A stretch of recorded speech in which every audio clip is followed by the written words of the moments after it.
Everyone, welcome to my channel. Friends, आज हम पढ़ेंगे नेशनल करिकुलम फ्रेमवर्क के क्वेश्चंस यानी एनसीएफ 2005 से रिलेटेड मोस्ट इम्पॉर्टेंट क्वेश्चन को देखेंगे, उनके आंसर देखेंगे जो कि 40 प्लस के आसपास हैं, जो कि मोस्ट इम्पॉर्टेंट हैं क्योंकि एनसीएफ 2005 इम्पॉर्टेंट है अपने आप में।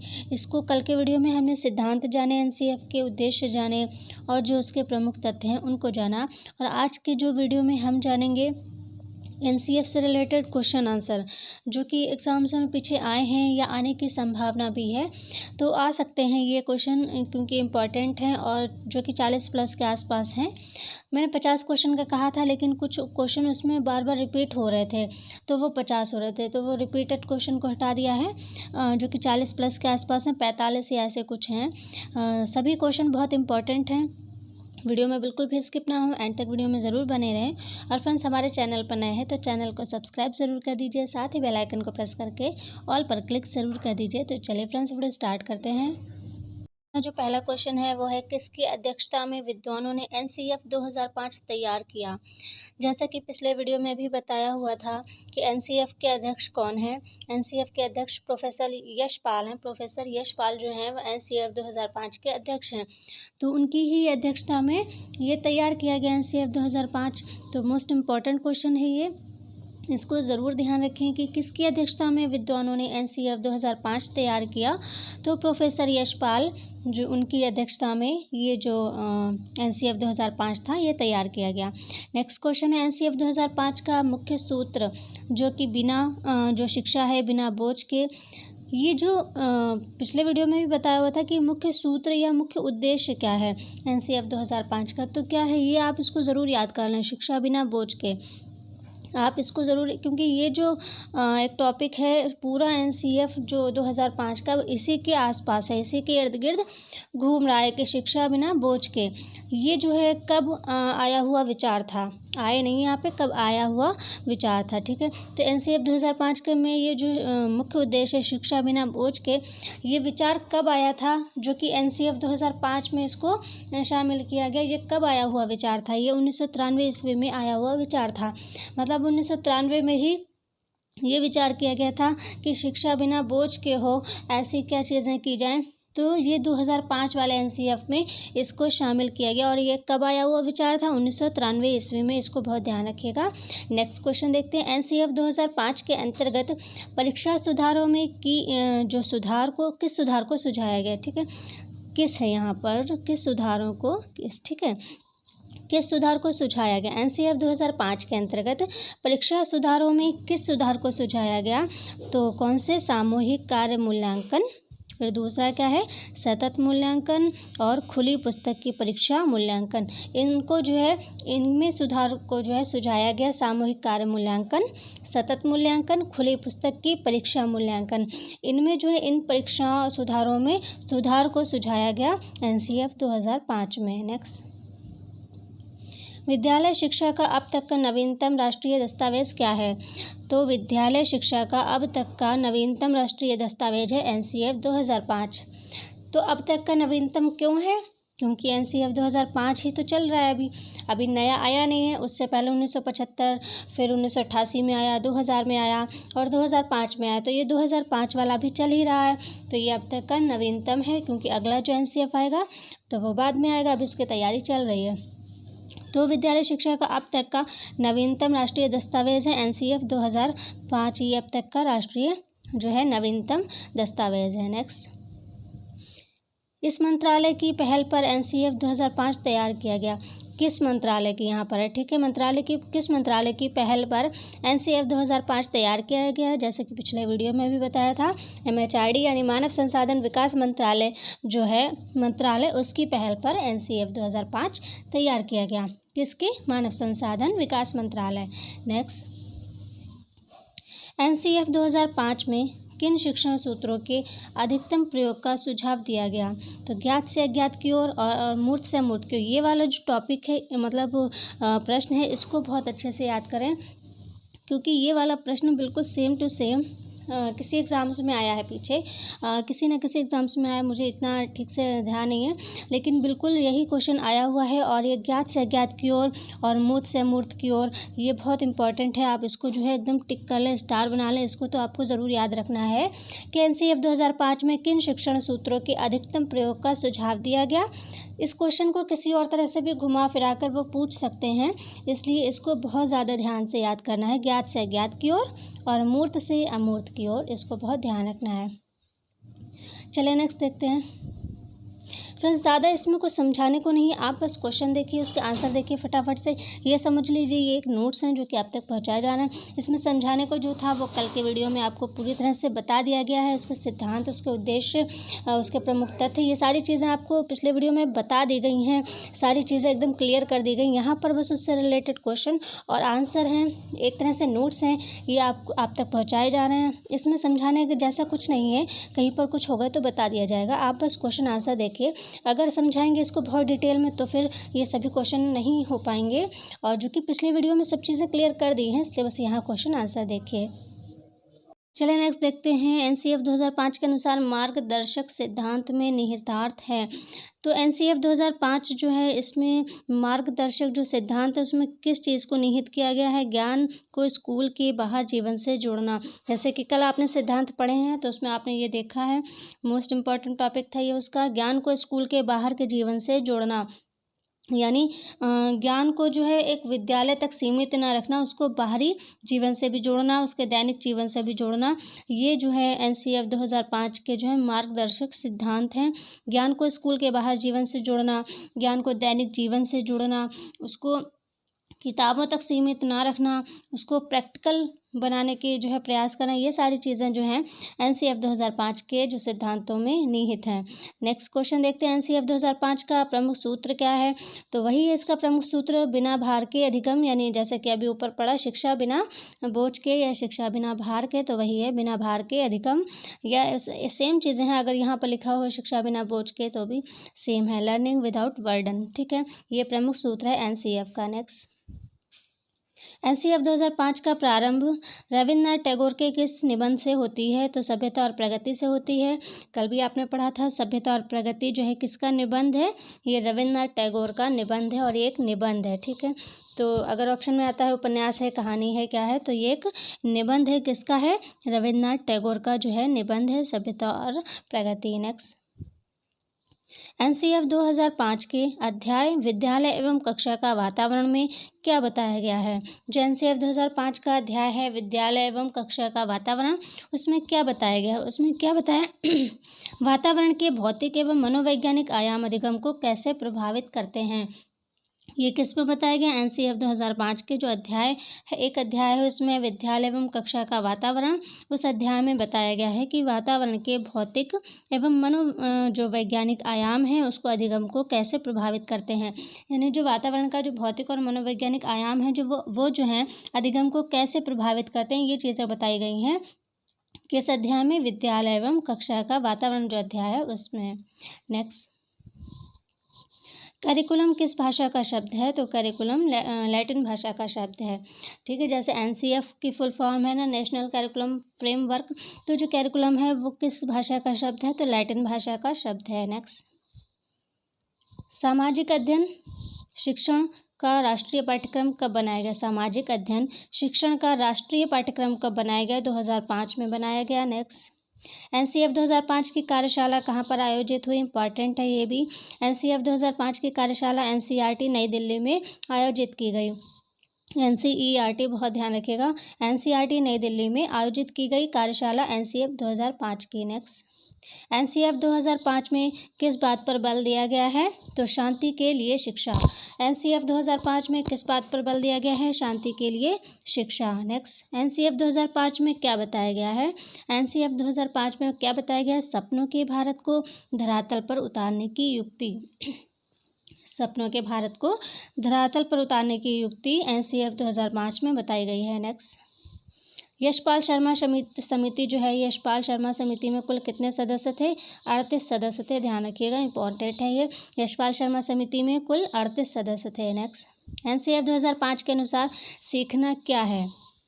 NCF 2005 के अनुसार सीखना क्या है? मानसिक विकास, शिल्प कला केंद्र एवं व्यावसायिक ज्ञान। ये NCF 2005 के अनुसार सीखना है क्या? मानसिक विकास, शिल्प कला केंद्र एवं व्यावसायिक ज्ञान। नेक्स्ट, NCF 2005 में किस परीक्षा के संबंध में सुधार के लिए सुझाव दिए गए हैं? मोस्ट इंपॉर्टेंट क्वेश्चन है ये, इसको ज़रूर ध्यान रखें आप कि NCF 2005 में किस परीक्षा के संबंध में सुधार के लिए सुझाव दिए गए हैं? तो कक्षा 10वीं की परीक्षा ऐच्छिक हो, ये सुझाव दिया गया है कि कक्षा जो 10वीं की परीक्षा है, 10th क्लास की 10वीं की परीक्षा ऐच्छिक हो।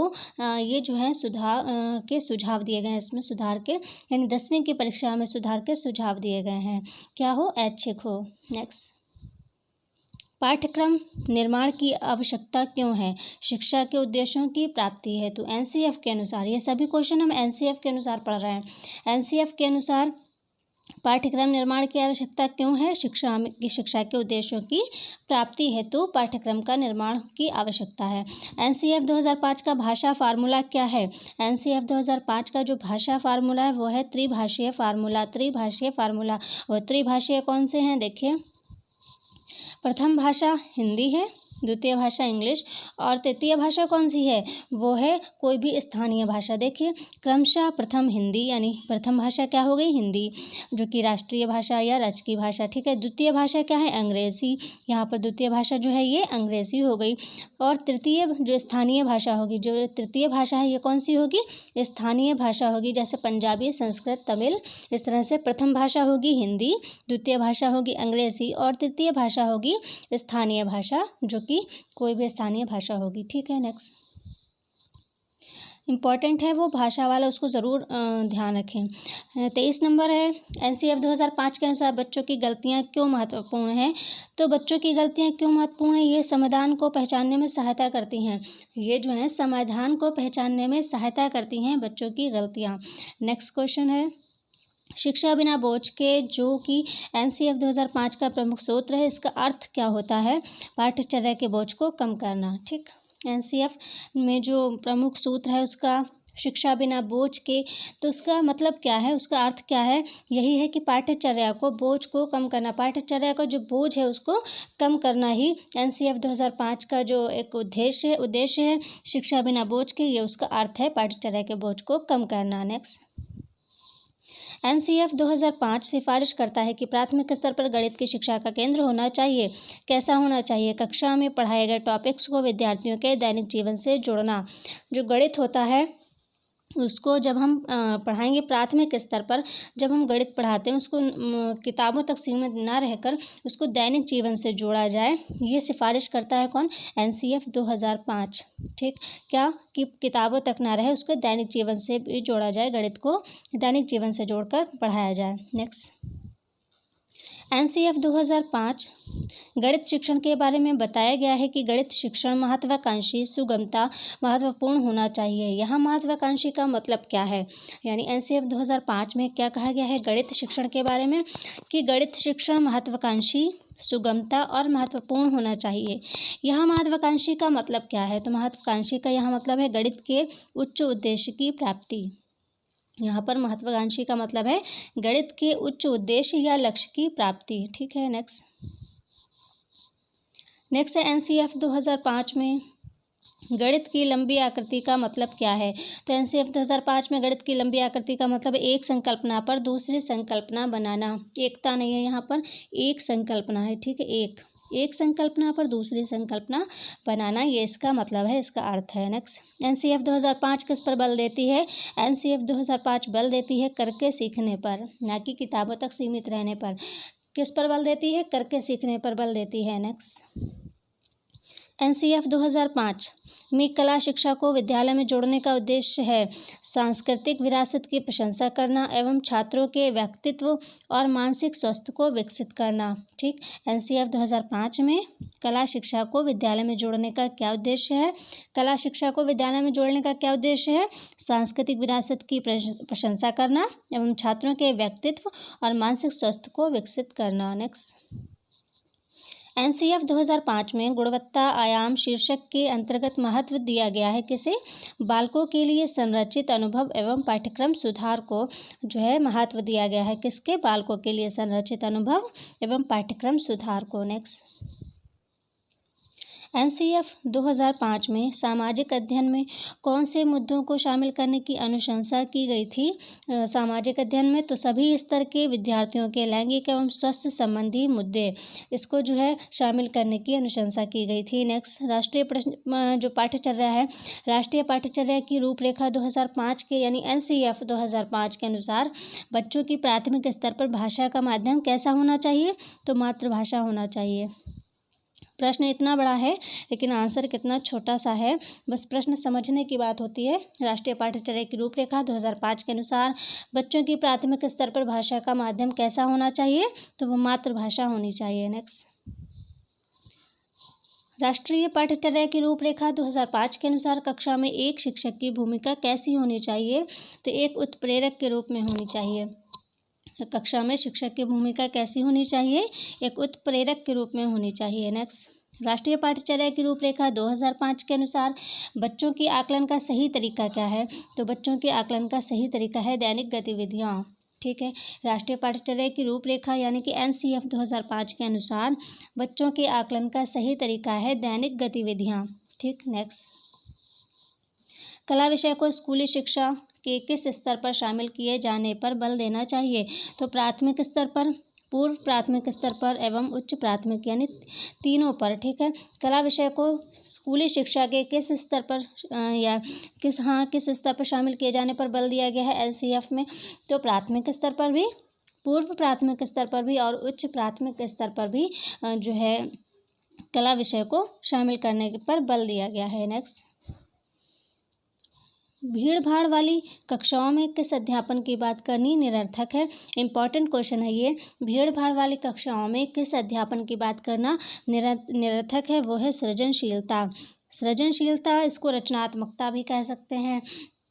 मतलब जब बच्चे किसी वस्तु, किसी विचार में या कुछ नया करने की जो होती है उनमें, तो वो चीज़ें भीड़ भाड़ वाली कक्षा में नहीं हो सकती हैं। इसलिए भीड़ भाड़ वाली कक्षा में जो है सृजनात्मकता की बात करना निरर्थक है, क्योंकि वहाँ पर ये चीज़ें संभव नहीं है, हो नहीं पाएंगी। सृजनशीलता या रचनात्मकता भीड़ भाड़ वाली कक्षाओं में नहीं हो सकती। नेक्स्ट है राष्ट्रीय पाठ्यचर्या की रूपरेखा यानी एनसीएफ 2005 किस सूझ के आधार पर पाठ्यचर्या के बोझ को कम करने पर बल देती है? शिक्षा बिना बोझ के, वही बात बार बार आ रही है। क्वेश्चन बदल जाता है, इसलिए आप इस क्वेश्चन को ज़रूर ध्यान से देखें कि क्वेश्चन को किसी भी तरह से पूछा जा सकता है।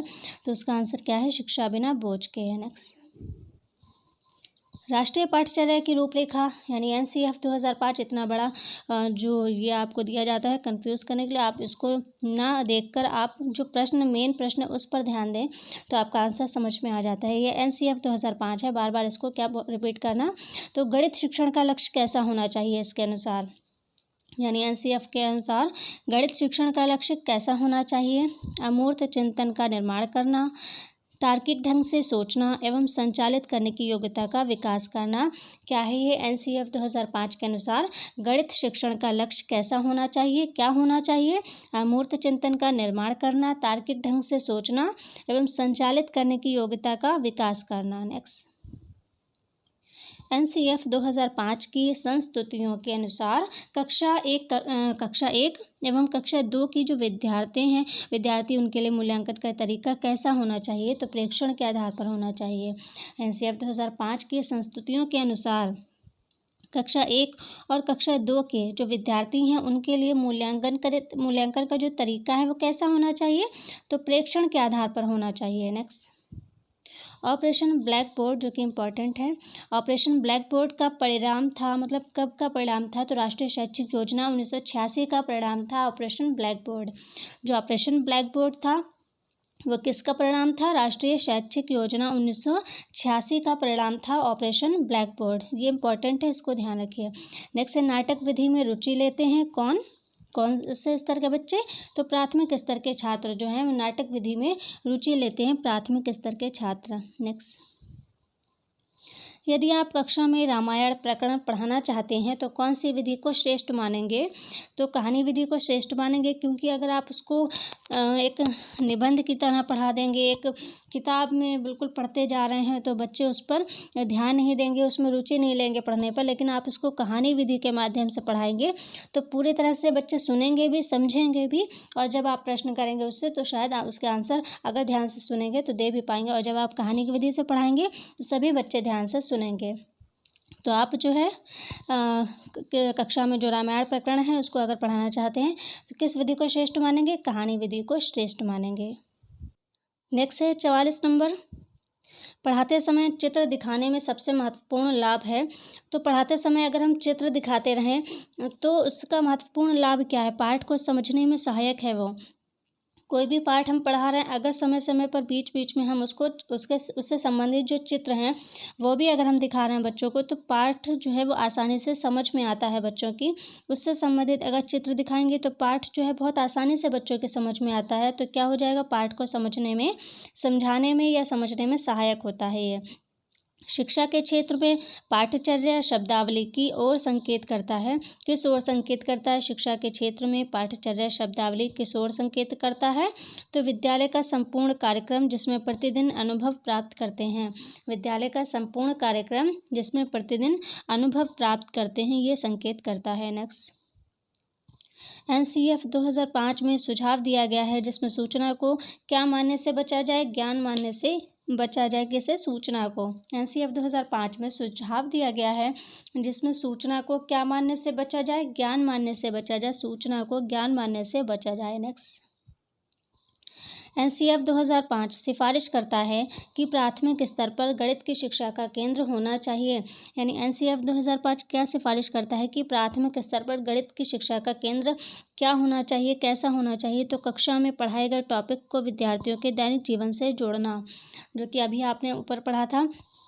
कक्षा में पढ़ाए गए टॉपिक को विद्यार्थियों के दैनिक जीवन से जोड़ना, ये गणित जो है पढ़ाने का एक सही तरीका है। कि अगर प्राथमिक स्तर पर आप गणित पढ़ा रहे हैं तो क्योंकि प्राथमिक के बच्चे छोटे होते हैं, प्राथमिक स्तर पर गणित पढ़ाने का तरीका ये है कि उनको उन चीज़ों को जिसको आप पढ़ा रहे हैं गणित को, उसको दैनिक जीवन से उनके जोड़ने का जो है प्रयास करें आप, ताकि उनको गणित जो है अच्छे से समझ में आए।